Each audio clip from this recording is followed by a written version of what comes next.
Hello, and welcome to another episode of Demystifying Maps. This is Kristen at Miami University Libraries, and today we'll be looking at a map of Ohio from 1823.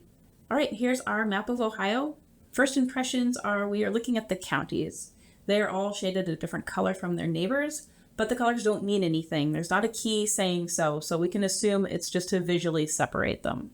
While there is no key, there is a scale, a graphic scale bar, one of the three main ways to communicate the scale on a map. Also, around the border are the latitude and longitude lines.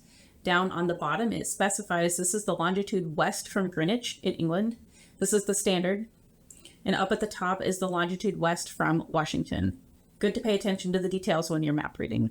Speaking of details, what else do we have on here? Well, the county names are in large all-cap font. The lines, are they roads or rivers, do you think? We can zoom in and see, but look at them. Quite a few just kind of end and don't connect with each other. That would be kind of weird for a roads network, a major roads network that you'd see on a state level map. All right, zooming in now. Most of them have names in an italic font and are the name with a capital R period right next to them. Safe assumption then that those are rivers, all clues considered. Other things we can see now are the small circles with the city and town names. And looking more closely, there are other lines connecting the cities. These are thinner than the river lines and they aren't labeled, but it would make sense that the roads connected the cities or the railroads. There's nothing on the map to say which it is. We'd need more context to say. Let's zoom back out now and mention another important piece of context.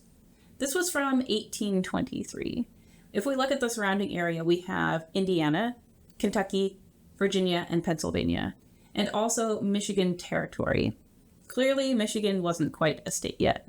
That one is rather self-evident from the map itself, but less obvious unless you just happen to know, or, like me, you read the object description from the online repository I retrieved this map from, is that the map shows the town of Sandusky in Huron County was actually known as Portland until 1823, and also doesn't show Lorain County, which was established in January 1824.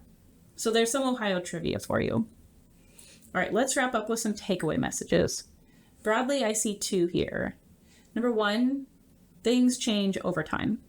We saw some of the differences in the place names we just discussed, but what we hadn't exactly pinpointed but is rather obvious is that this map is so old that it was not made with the help of a computer. By hand, this would have taken a long time to make and a lot of skill. So it's different in that way from a modern map, but there's still plenty of commonalities across time.